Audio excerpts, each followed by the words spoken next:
All right, guys. So hopefully you guys had a good weekend. Let's get into the third module of geometry. If you guys are having trouble with the tutorial, I know like I went over it briefly and there's a lot more to the activity. Feel free to make appointments with me. I had a few people make appointments with me to kind of go in more in depth about it. That's always an option if you guys are like, well, I kind of understood it, but I want someone to like walk me through it. That's not a problem. Just go on here, click on the little Calendly link, and make an appointment with me, and then we'll knock out the tutorial in more detail. The point of the class is more so you guys can get more of a general understanding of the tutorial. That way you hear someone talking about it, and you can kind of see how to work GeoGebra. But I'm not gonna like I can't go through the whole thing because I want you guys to finish the class at a good pace. So that's how come you'll see me kind of go like, okay, this is how you basically do it. Um, that'll give you enough information to go through the tutorial faster as well as understanding it instead of just like, I think I'm doing it right. And you can always watch the videos again on YouTube by clicking this playlist right here. And you can click any one of the classes. So right now we've only had 1 week, so we only have 2 videos up right now. Let's get into the lesson itself. We're not doing algebra 1.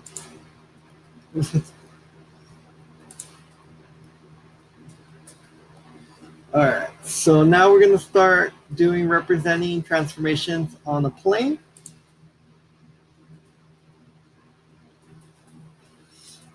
And let's see what our objectives are for this one. So in this one, they want us, our objective is going to be to represent transformations. We'll get into what transformations are. It's basically just moving and changing shapes that preserve distance and angle. Basically, it's just saying we want to move stuff without changing the sides of it. That's all it means by preserve distance and angle. So the introduction here is the body of an airplane is made by fitting pieces. So there's all these parts here is what it's saying. And basically when we're programming, like if we build something, we want to be able to move it without changing the sides and stuff like that. And the way we're going to do that is translation. Translation is literally just moving it up or across or down and to the left. So that's basically just what it means by transformation. So we're going to do translations here. So again, every time they give you a GeoGebra, they're always going to give you a link right here. If you guys haven't made an account yet, let me sign in with something. Let me sign into like a different email just to be able to show you guys how to make an account.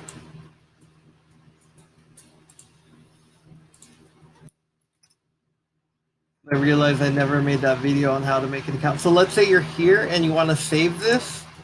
You go to share. And it's going to ask you to create an account. What you guys just want to do is just click on your Google. And it's going to give you the option to pick your account. Make sure you pick your school account. Again, I'm using like a different email, my own personal email. So that's how come it didn't show up with the school account. But on yours, make sure you pick your school account. After you make your account, when you click share, it'll let you save it. And then after that, it'll let you, give it a second.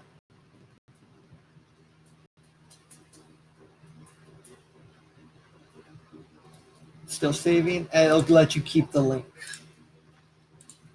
So that was just something I wanted to put in there just because I know I haven't really gone over it. So let's start with this. So right here they're saying move triangle ABC so that it lies on D, F, then that, then that. How many units did you move for each one? So we're moving this one at a time. So what we're going to do here is we're going to grab this and we want to move the whole thing. So I don't know why this isn't letting me move the whole thing. Oh, there we go. Let me undo real quick.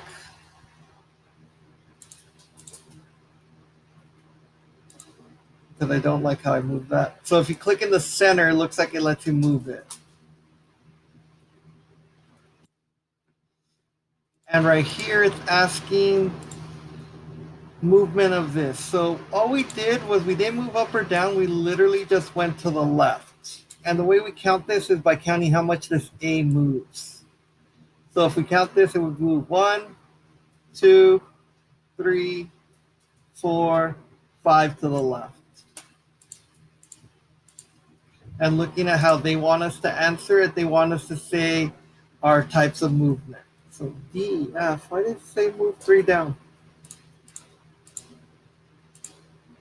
Oh, I see. They're saying if we grab this one, we move it 3 down. So if we count, we would move 3 down. So all we're doing is literally just describing how we're moving it. So for this one, we're just going to say 3 down. For G, H, I, that's where we do the 5 to the left. For this one, we're doing 2 types of movement for JKL. Okay, we're going to move down from 2 all the way to 3. Let me grab my pen.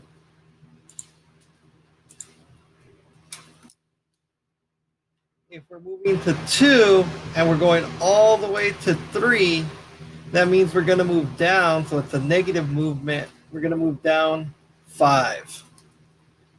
So we're moving down 5. And we're also going to move from 1 all the way to negative 3. So if we're going from 1 all the way to negative 3, that means we're going to have to move down 4. Does that make sense how I'm getting these numbers, guys? Kind of? Let me do it this way. So let's kind of make this a little bit of algebra. So let's say we're trying to get to this J. This J is at negative 3 comma negative 3, right? And we're starting here at this A. This A is at 1 comma 2, 1 on the X, 2 on the Y. So when we go from here to here, we're going to move down 5. Does that make sense? Or if you want to kind of see it on a number line, you can see it this way. If we're at 2 and we're going to go down to 3, we're going to move 1, 2, 3, 4, 5. So we're moving down 5. We move down 5 and we move to the left 4. So that's what we're doing here. So for this one, we're going to move down 5, left 4. And we're going to do that for all of them. What coordinates of the vertices are this when you move them? So the vertices of this. In other words, I don't know why they're saying it like this. They could just ask us what point D, E, and F are. And what's cool about GeoGebra is, let's say you don't want to like figure this out on your own. Like, where are these things? If you look over here, it gives you your points already. So if you're trying to figure this out, you can just go to your A prime, B prime, C prime. So if we're looking at A prime, it looks like it's at 1, negative 1. So we would just type in 1, comma, negative 1 here. If we're looking, oh, that's for A. So we would say A equals, put in parentheses, just so we know it's a point. Then we would say B, well, this will be A prime. I'm not too picky if you forget to put the prime down or not, guys. It's fine. You should put it in just to get in the habit. So if we put B prime, we're going to look at B prime. That's 2 comma 0. So we're going to put parentheses 2 comma 0. B prime. And we're going to do this for all of them. So I'm not going to do them all right now because I trust you guys know how to go over here. If not, you guys can always watch this video later and just see the difference. So this is 3 comma negative 2. So we're going to change this to 3 comma negative 2. And as we move this, so let's Next movement would have been here. We see that right here on this A prime, just to make it stand out a little more. The points change. They're not the same as what they were when I put them over here. So this is a good way to kind of complete the exercise, is just move them where they need to go and then record the information here. Does that make sense? Yes, no, maybe? Cool. Cool. All right, so here, original vertex and new vertex. So they want us to use this formula. I'm honestly not the biggest fan of using this formula. I'm going to delete it. I'm going to show you. I mean, I do use the formula a lot, but I'll show you why it's not as bad as you think it is. The reason being is this is the Pythagorean theorem. So let me show you why. Let's say I have this triangle here.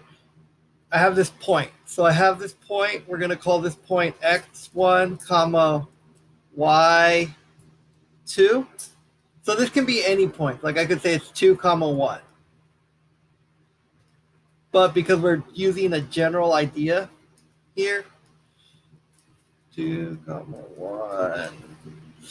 And if we go over here, this is going to be x2 comma y2. So if I think about it, if I'm subtracting this, all this is this part right here. It's whatever this x value is, subtracted gives me this length here. I'm going to call it A. Our y's are just from this y value up top to this y value down here. So it's going to be, I'll make it blue. It's going to be this. I'm going to call this B. And we're trying to find the distance of this right here. I'm going to call this C. So you guys might see where I'm getting at with this. All this is a fancy way of saying A squared plus B squared equals C squared. That's all this distance formula is. It's just meant to do it when you can use X and Y. It's kind of like an algebra way of seeing the Pythagorean theorem. So if you're just trying to find this line C, you need to find this A and this B. So that's where this formula comes from. The reason why you see the square root here is because we want to find D. We don't want to find D squared. So that's where all this is coming from. And I'll show you guys how to do it using this formula as well as not using this formula. Because using the formula to me seems like a lot of work that I'm sure you guys don't want to do. So let's say I'm moving from here to point G. All right. So if I look here, my y's are both, or let's do my x's first. Sorry. So my x here is 1. I'm going to do 1 is my original one, my original number. Sorry. I use the word 1 too much. And my x here is going to be -4. So if I look here, I'm doing -4 minus 1 squared, according to this formula right over here. Now, if I'm looking at my y values, I'm going to add my y values. My original y value was 2, and my new y value is still 2. So what's happening here is I get this -5 squared plus 0 squared. So I end up getting the square root of 25, which is just 5. So we did all of that work just to be like, oh, it's just a distance of 5. Because there's no top, there's no C, it's really easy. This one we're just going to call 5. So if I go over here, what's my distance? I'm literally just typing in 5 for my calculated distance. Then it wants A to D using GeoGebra. So if we want to use the GeoGebra thing, we went over this last time, but just to kind of review, we would go to this little angle thing here, click it, click distance or length, and all we're going to do is click A to D. Oh, I'm sorry, guys. I just realized I was doing it to G for this one. This one was for G. You guys can let me know if I'm ever messing up like that. It would still work, but if you guys see me, it's like, wait, we're supposed to be doing that. Let me know, like, stop me before I keep going on about that. But here, what's happening is I'll do it really quick. So it's 1 minus 1 because it's x2 minus x1 plus, and then we have negative 1. What's up? How do you get to Admentum, or how do you get to GeoGebra? GeoGebra, right here on the top, whenever it tells you to do an activity, you just click translations, and it'll take you to the activity. Oh, okay. What you would do is you would click this, and you would click share, and it's going to ask you to make an account when you do it. So if you don't have an account, it doesn't go to this right away. It goes like, hey, you need to make an account, and you just go to Gmail, and then with your Gmail, you sign in with your school email. Does that make sense? So from here, what we're going to do is we want to measure this distance. So if you look here, it actually gave me the distance from A to D, and it's 3. And if I'm doing the distance formula, again, that was 1 minus 1 squared plus our y value of here is negative 1, and our y value here is 2. So what happens here is this becomes 0 squared plus negative 3 squared. So again, we're doing all this work just to say that the answer is 3, when we can literally just count down 3. Does that make sense? So that's why when it comes to geometry, it is important to know the distance formula, but just know that all you're doing is using the Pythagorean theorem. That's all you're doing. When you see this, don't get intimidated. It's literally just the Pythagorean theorem. So here we said our distance was 3. Our distance is 3. And our distance should always be 3, because what's happening is this whole triangle moves down 3. So this B would move down 3 here. If we counted, we would move 1, 2, 3. So that's the point of this exercise. They're trying to tell you that all of the time you're going to be moving down 3. You're moving down 3. When you get to this one, when you calculate this out, you're going to be moving 5. You're going to be moving 5. I know it's kind of like cheating in a way, but honestly, the way Admentum teaches you, it teaches you a little too slow. That's the whole reason why I wanted to do this cohort, is so you guys wouldn't get bored with how slow Admentum teaches you. Because if we know that a whole triangle, obviously if I move a whole triangle down 5, that means from here to here, it moves down 5. From here to here, it moves down 5. From here to here, that's 5. This whole activity is just trying to teach you that. Now, one thing that is a little tricky is this last one. But even then, I'll show you that it's not that bad. So I'm trying to find the distance. I'm going to zoom in a little bit here. I'm going to get rid of this. I don't like this.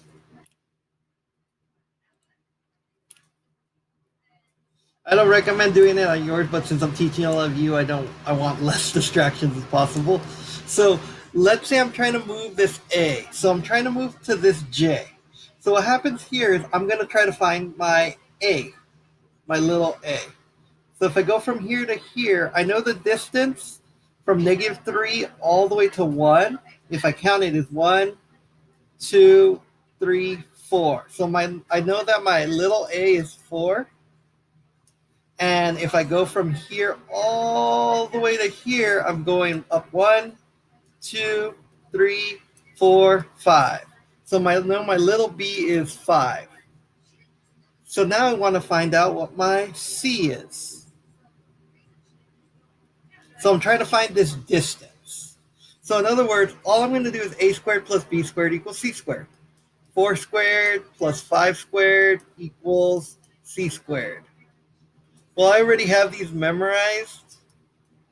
So again, guys, if you don't have these memorized, that's fine. I've literally done so many squared problems that I just know these off the top of my head. It's not that I calculated this really fast, it's just it's memorized. So this is equal to c squared. So if I add these two together, I get 5 plus 6 is 11. 1 plus 3 is 41. So I get my answer is like the square root of 41. And I'm just going to leave it like that, to be honest. I'm not going to try to make it fancy or anything. So if you want to do, if you want to type that in, what you do is you go to your equation editor, type that in, hit this little square root sign, type in 41. And again, because we know the distance is always going to be 41 for all of them, I can just copy this, paste, paste, and let's use GeoGebra's calculator. So now I'm going to delete this. I'm going to go over to this. Let me know if I'm going fast too, by the way, guys, because it might seem easy, but I know if you guys don't catch like one thing when you do this later, it's going to get a little tricky. So I'm going to go over to this angle, click distance, and I want to find the distance from J all the way to A. So that tells me it's 6.4. But wait a minute, I said it was square root of 41. Let's find out what the square root of 41 is to see how right I am. So again, I'm just going to go to calculator. If you don't have a scientific calculator at home, you can literally type in calculator into Google and just go, I want to find the square root, and it types it like a scientific calculator, square root of 41. 6.403. So GeoGebra rounds off, but it just goes to show that you can just use the Pythagorean theorem or this distance formula to do the same thing GeoGebra is doing. GeoGebra just does it a lot faster and more efficient. This looks a lot nicer than trying to figure out what the square root of 41 is. Is this making sense so far, guys? Cool. So next, what do you observe about the distances of all three pairs? So it's talking about this. So what you would just say is something like distance is the same for all three pairs of points. And by pairs of points, I don't mean x comma y. I mean point A with point D. So that's all we're doing for this.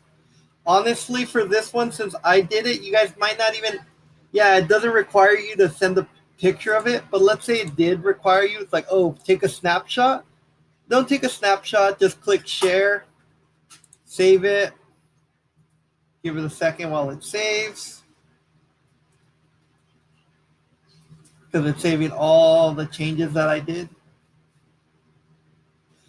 Copy and paste. And be patient with it because we're all distance learning right now. A lot of the websites are going slower. I know GeoGebra is going a lot very slow. There's sometimes where when I'm doing appointments with you guys, I have to do most of the GeoGebra stuff because the internet just goes slow sharing the video and everything. So give it some time. All the websites are going slow right now. And then just write down how you're doing. Does that make sense how to do this activity, guys? Cool. And the main thing they wanted you to learn here is that if you move one point, if you're moving the whole triangle, all the points need to move that way. That was the entire point of that activity right there, is just to say that all of this is moving. If I move B, but I want to move the whole triangle, I have to move C the same distance. I have to move A the same distance. So now what we're saying here is we want to move a polygon. Keep this up. I lost my pen there for a second. So turn on my highlighter. So we're trying to move this polygon, this one, over to here. We're trying to move it from here. So this is the original point. That's why they're both in yellow. And the new point is over here. That's why I'm doing it in red. So we're trying to figure out what happened. So if I list these out, I have a 1, 5, and I have a negative 2, 3. So what's happening is when I go from 1 all the way to negative 2, I'm moving 1, 2, 3 over. So I'm moving down, or not down because it's the x value. I always say down, but I mean to say I'm moving to the left 3. And from here, this one actually is down because these are y values. Y values up and down, x values left and right. This one I move down 2. So if I'm trying to say what is my x value, my x prime, I'm saying from x, I'm going to move to the left 3. From y, I'm moving down 2. So this to me looks like the right answer, but I'm going to keep looking at the rest of them just to be safe. This one says I moved to the left 2. Well, I know that's not right because of this right here. This says I'm moving to the left 3. I'm moving down 2. This says I'm moving to the left 1, down 8. So it's pretty obvious that the first one's the right answer at this point. Does that make sense, guys? Just make sure you're keeping track of what's your x and what's your x prime. All right, moving on. So here, what we're doing is, let me grab my highlighter again. We're moving this AB, and the original point is here. My other point, this is going to be moved to here. So what is the distance? So in other words, I'm going to try to figure out my a squared plus b squared equals c squared. So if I'm at 1, 5, and I'm moving down to 2, 1, what I do when I'm doing this, guys, is essentially what I'm doing is I'm doing negative 2 minus 1, which is negative 3. In other words, this is my x2 minus x1. So these aren't numbers that you multiply. This is just describing this. This is 0.2. This is 0.1. So this is the x value of the first point. That's all it means by x1. So in other words, I'm saying that my little a is negative 3. Or I'm saying that my x2 minus x1 is negative 3. I'm going to square it, and then I'm going to add my y2 minus y1. Square it, then I'm going to take square root of everything. So my y2 minus y1, in other words, is 1 take away 5. So that's negative 4. I went down 4. I went to the left 3. So this is negative 4 squared. And then I'm going to solve for my c squared. Or if I want to use the distance formula, it'd be d equals the square root of negative 3 squared plus negative 4 squared. Sorry, I know I'm saying a lot of stuff really fast, but I'm also giving you guys a lot of options. I like the Pythagorean theorem. I like doing it this way. To me, it makes more sense than writing this really long formula right here.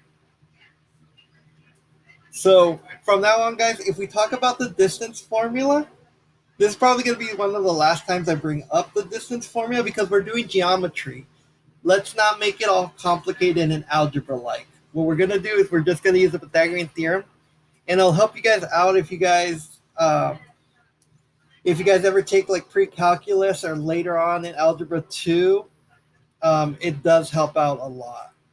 So I'm just going to do the Pythagorean theorem just so you guys get used to the idea of triangles because we are going to cover it later. So negative 3 times negative 3, that's 9. Negative 4 times negative 4, that's 16. Add these two together, we get 25. If we take the square root of 25, that's 5. So all of that just to say It's 5 units apart. Is this making sense, guys? Cool. So now we're going to talk about reflection. Reflection, think of it as a mirror. If we put a dot here and we're saying this is our mirror. Our mirror is also known as our line of reflection. Line of reflection. I was too lazy to write reflection, so I took advantage that was right here. So it's our line of reflection. That's what we're going to call our mirror. So one thing about mirrors is we're going to find out in this activity that it keeps the distance. So if we go to our activity here for reflections, we see that we have this mirror right here. And we see a bunch of mirrors here. So this mirror, from here to here, the mirror is y equals 0, or you can call it the x-axis. From here to here, our mirror is the y-axis. That's how come right here it's saying ax, the point A reflected over the x-axis. Point AY, that's the point A reflected over the y-axis. This one, EF, this is point C reflected over this line. So one of the things we're going to learn in this activity is we're going to find out that the distance from here to here, and distance is always measured with a perpendicular line. Reason being, if it's not perpendicular, this line is longer. But the main idea here is that from here to here, this being perpendicular, and here to here, we use a different color. Here to here, oops, these are the same. So let's say this is like 2. That means this over here is also 2. Let's prove that right now. So, give me a second. Close some of these tabs out.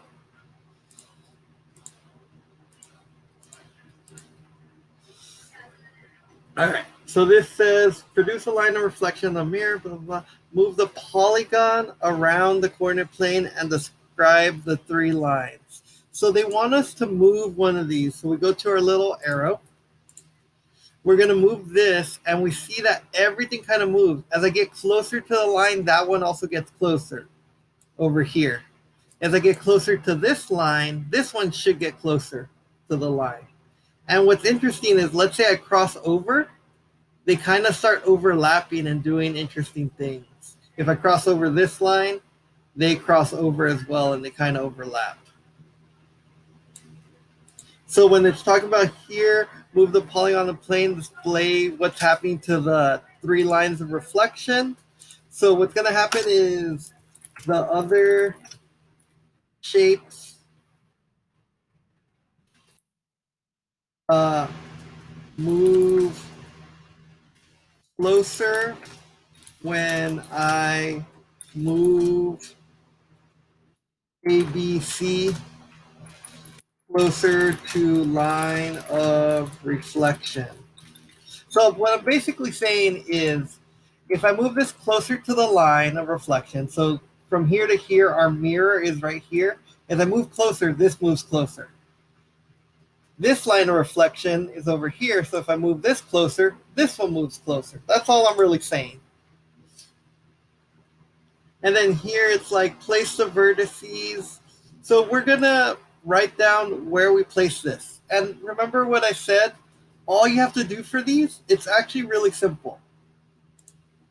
Instead of trying to figure out where it is, you can always make this bigger by doing this. Flip this over.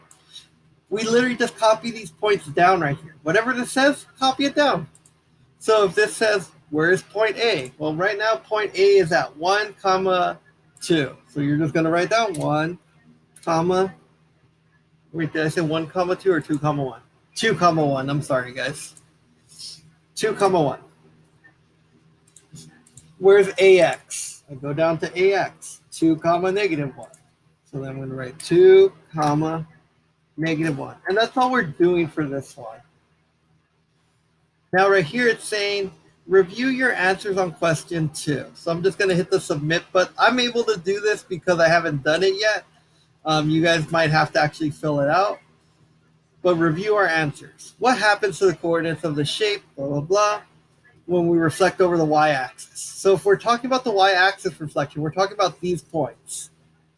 Well, what we're going to say is that the x value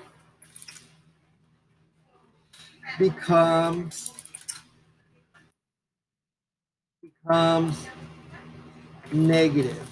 More correctly, what I should be saying is the x value changes signs. The reason why I say more correct is, let's say I move this over to the negative side. Now this a is negative and the ay is positive. So it's not that it becomes negative, it's that it changes sign. You can see that right here. So don't pay attention to this one right now. We're paying attention to the xy. It changes signs. The x value changes signs. And then we're going to do it with this one over here. So these are a lot more complicated. They change very differently if we look at the AF. You almost can't even tell what's happening there from here and this one. So again, that one, all we're going to do is figure wherever we want this. Oops. Oh, that's one interesting thing too. If I move this shape, it changes all the other shapes too. I didn't mean to do that, but it's an interesting fact. So you're just going to copy down the A and that part for the next part. Here, review your answers for question 4. So all of your answers are going to be different than this, by the way, because you've been moving this around. It changes your answers. So just keep that in mind. That if I start seeing a lot of this when I'm grading, it's like, wait a minute, they literally just copied down the answer. Um, Review the answers for this. What happens to coordinates of the shape when we review it on the XY line? Were they supposed to make this? Oh, they wanted us to do this. Well, that's not fair. Give me a second, guys. Oh, before you do this, guys, make sure to change this to the X and Y line. So, I'm sorry, I didn't read the directions for that one. I've done this before and I totally forgot. I was like, wait, they want us to make y equals x line. So in order to do that, that's pretty simple. You start off at 0, 0, and you move your e so that your x and y are equal. So if I'm moving it at 4 for the x, I have to move it for 4 for the y. And then when you look at it, you'll see that between here and here, where is it? Point A, you'll see that the x and y values kind of switch. So see how this x and y switch, this x and y switch? That's all it means. So when you're doing this, if I type in something like 3, 2, my answer over here should be 2, 3. So that was my mistake, guys. I'm sorry. The next one, draw a line segment. There, vertices A, B, C, D. So they want you to essentially make another point. So let's say, oh, we already have those points. What is the point? What do you observe when you form the line segment over the draw a line segment. So we're just drawing any line segment.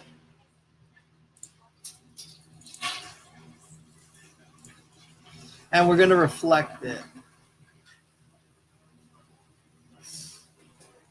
So they want us to draw a line segment corresponding with DF.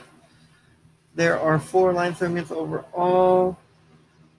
What do you observe when you make an angle form? Here, use the tools in GeoGebra to form your hypothesis. Draw a line segment for, oh! Sorry, guys. It's been a while since I've done this activity. What they want us to do is they want us to do this, a line segment from like B to BE, from here to here, from here to here, from here to here. That's what they are talking about. What do we observe when we're doing this? The hypothesis. EF. Observe the angle formed. So if we look at the angle formed here, they're trying to talk about this angle. So I'm going to measure this angle. I'm going to go E to this point right here where they intersect to here. Oh, I didn't make a point. Always make a point, guys, because unfortunately, if you don't make a point, for some reason, GeoGebra has no idea what you're talking about when you're measuring these. So you go from here to the point to here. And like I said, it makes a 90-degree angle. So that's all they want you to do. And we're going to say it is a 90-degree angle.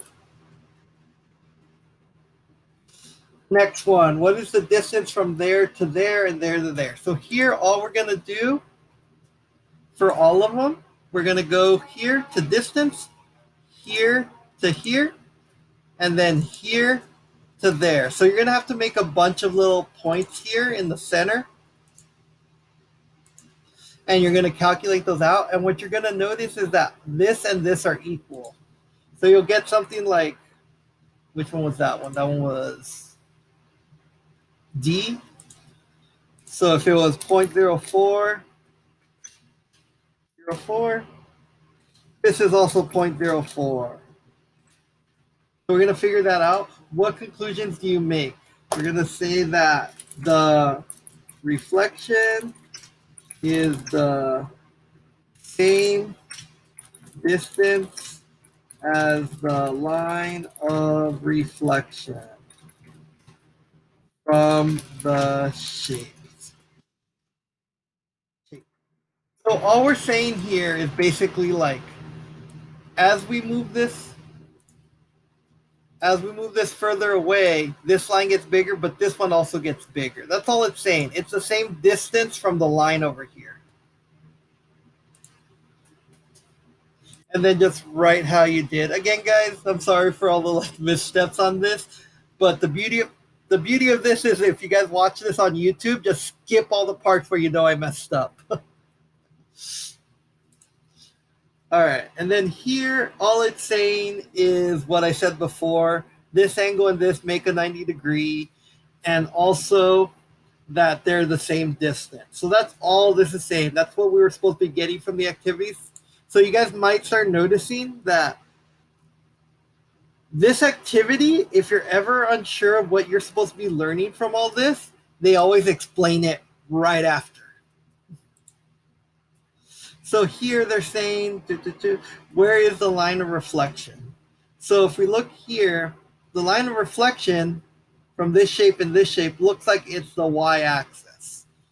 So we're going to drag this C over to here, and we get the little check mark. So if we do here, we see that our x's and y's are kind of flipping over, almost as if there's like this invisible, I forgot I don't have my, where's my pen? There's my pen.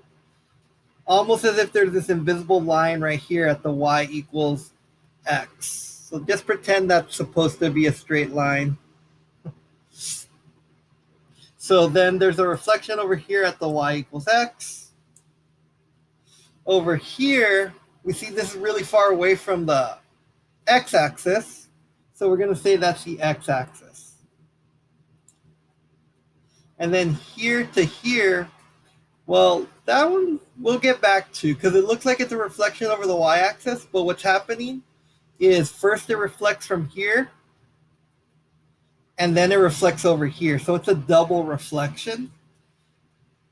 And I'll explain that after I finish this one. So this one's also a reflection from here to here. It's almost as if there's an invisible line here. Again, just pretend these are straight lines, guys. So our X's and Y's are kind of switching over, and the points are becoming negative. All of these were positive, and now they're negative. So not only did the X and Y switch, they also changed signs. So by default, this one's over the origin. So reflecting over the origin just kind of means that it's kind of doing this double reflection. It reflects here, and then it reflects here. So it's trying to just reflect over this point right here. And that'll create a double reflection because the reason why it creates it is, let's say you reflected it over here and over here. It still worked out. Instead of doing it from here to here, so that's why it's over the origin. Or in this case, they call it the 0, 0. All right, guys. I'm sorry I'm rushing. I just really want to get through the module. So rotations is going to be very similar. How much more do we have here? Okay. So when we're doing the rotations activity, let this load. So first thing they're going to want us to do is use the slider to rotate this. So this slider over here tells us how much we're rotating this. So, and it always goes counterclockwise. GeoGebra likes going counterclockwise. So we can see here that if we're rotating it 45 degrees, that means that if we, let me use my pen, from here to here is a 45-degree angle. So we can see that rotating it kind of changes a lot of stuff. If we rotate it 100 or 115, it would go there. I'm surprised they're not doing the 181 and 210s over here. So here they just want us to see what angle these are. So again, if I were to fill those out, I know I'm rushing, guys. I'm sorry, but you can always rewind when you watch the YouTube video later. So here, the 45, our next answer is 115, and our answer after that is 210. And you can fill those out right here. Here it's asking what is the distance from there to the pre-image. So again, if you want to do those, what you're going to do is you're going to click this little distance formula, this distance, click here to here, and just fill that information in. So again, from here, oh shoot, I'm sorry guys. Because we're rotating, the D matches up with the A. So what I meant to do was I meant to click from here to here, this corner to this corner, and you can always move these out of the way if you want.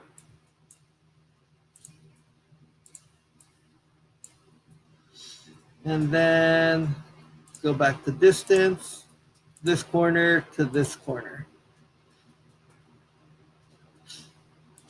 So I think what they're trying to prove here is that the distance kind of doesn't get preserved. It always changes when we're rotating.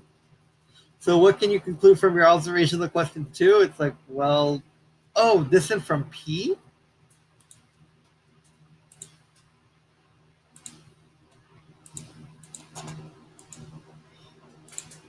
Distance from P. Let me do some undos here.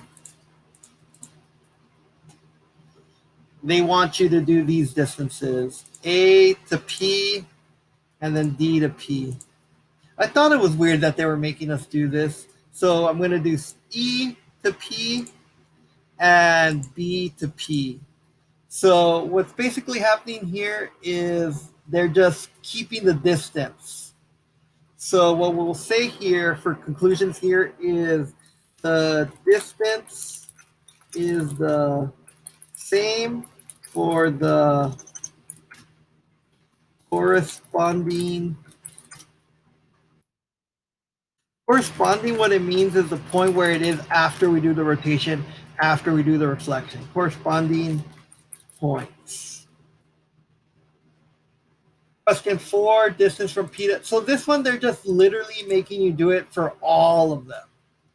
This one only made it you do it for some of them. This one's going to make you do it for all of them. So same thing, type your distance, type your distance, type your distance. And we're going to see what can you conclude from your observation of question 4. Same thing. Corresponding points, corresponding points. I don't know why they're trying to make you say that's a different thing. No matter where the center of rotation is, that the distance is. The distance stays the same. So point of rotation always has the same distance to, I'm going to call it an object because it could be a triangle, could be a square, could be whatever. So I'll release another video, guys. I'm sorry I didn't get through the entire tutorial for this one. Is everything making sense so far? Cool. Later today, I'm going to record another video for the other half. I know I made like a lot of mistakes, so it took a minute. But it'll be out today. Um, so if you guys have any questions, you guys can always email me. I'm sorry for those of you who are, it's your first time today and I didn't even get through a module. Usually I do try to get through an entire module in a lesson. Just today, I guess, tired. Yeah, this one is a little longer, so we'll see how it goes. I'll try to have these planned out a little bit more. But other than that, guys, I will see you on Thursday. Try to watch. Let me stop the recording.